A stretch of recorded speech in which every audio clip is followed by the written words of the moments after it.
Assalamualaikum warahmatullahi wabarakatuh.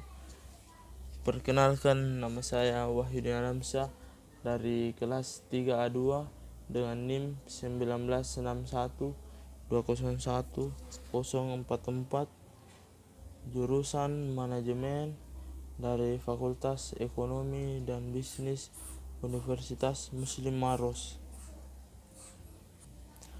Baiklah, saya akan menjelaskan hasil mind mapping yang saya buat dengan materi Lembaga Penjamin Simpanan atau biasa disebut LPS. Lembaga Penjamin Simpanan ialah suatu lembaga independen yang berfungsi menjamin simpanan nasabah perbankan di Indonesia. LPS itu menurut Undang-Undang Republik Indonesia Nomor 24 tentang Lembaga Penjamin Simpanan tanggal 22 September 2004. Latar belakang dibentuknya Lembaga Penjamin Simpanan.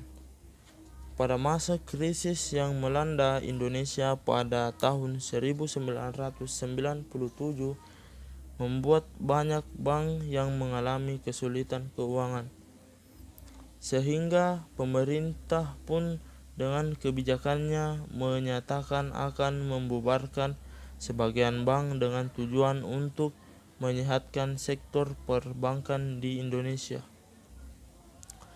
Namun, dampak buruk dari kebijakan tersebut ialah runtuhnya kepercayaan masyarakat terhadap bank.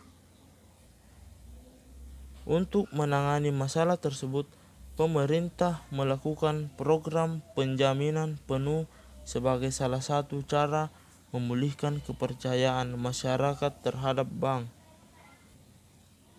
Akhirnya pemerintah pun mengeluarkan keputusan Presiden nomor 26 tahun 1998 tentang jaminan terhadap kewajiban pembayaran bank umum. Penjaminan atas dana masyarakat ini dilakukan oleh suatu lembaga yang dikenal dengan sebutan Lembaga Penjaminan Simpanan. Adapun visi dari Lembaga Penjamin Simpanan yaitu menjadi lembaga penjamin simpanan yang dipercaya dalam memelihara stabilitas sistem perbankan di Indonesia. Misi dari Lembaga Penjamin Simpanan yaitu yang pertama, mewujudkan program penjaminan simpanan yang efektif. Yang kedua, melakukan resolusi bank dengan efektif dan efisien. Dan ketiga, membangun organisasi yang efektif berbasis kompetensi teknologi informasi yang andal dan manajemen risiko yang komprehensif. Adapun tugas dari Lembaga Penjamin Simpanan, yang pertama, menetapkan dan memungut premi jaminan. Yang kedua, menetapkan dan memungut kontribusi saat bank pertama kali menjadi peserta. Yang ketiga, melakukan pengelolaan kekayaan dan kewajiban LPS. Dan yang keempat, mendapatkan data simpanan nasabah, data kesehatan bank, laporan keuangan bank, dan laporan hasil pemeriksaan bank.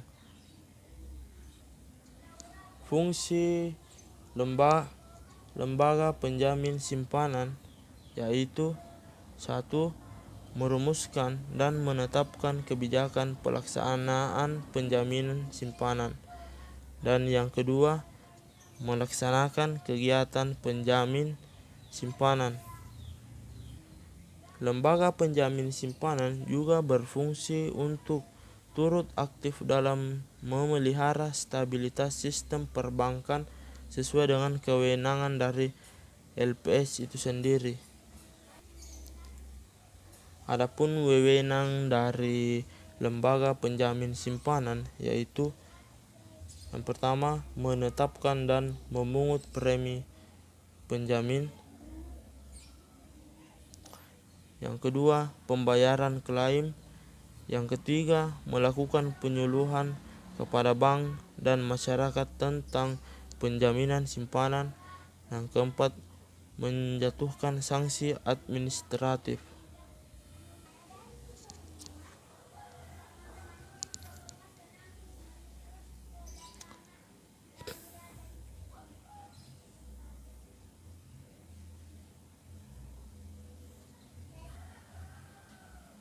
Adapun penanganan bank gagal yang dilakukan oleh lembaga penjamin simpanan.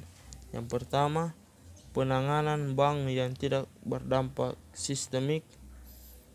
Yang kedua, penanganan bank yang berdampak sistemik. Penanganan bank gagal oleh LPS itu, LPS mengeluarkan biaya penanganan bank gagal yang kemudian menjadi penyertaan modal sementara LPS pada bank tersebut. LPS kemudian menjual seluruh saham yang dilakukan secara terbuka dan transparan. Penjualan saham dilakukan dengan mempertimbangkan tingkat pengembalian yang optimal bagi LPS, yaitu paling sedikit sebesar seluruh penempatan modal sementara LPS pada bank tersebut. Adapun peranan LPS dalam keuangan Indonesia, yaitu Otoritas Jasa Keuangan memberikan informasi kepada LPS mengenai bank-bank yang bermasalah, dan Bank Indonesia dalam mengatur kebijakan bagi industri perbankan. LPS menjadi lembaga yang melindungi para nasabah ketika bank dicabut izin usahanya.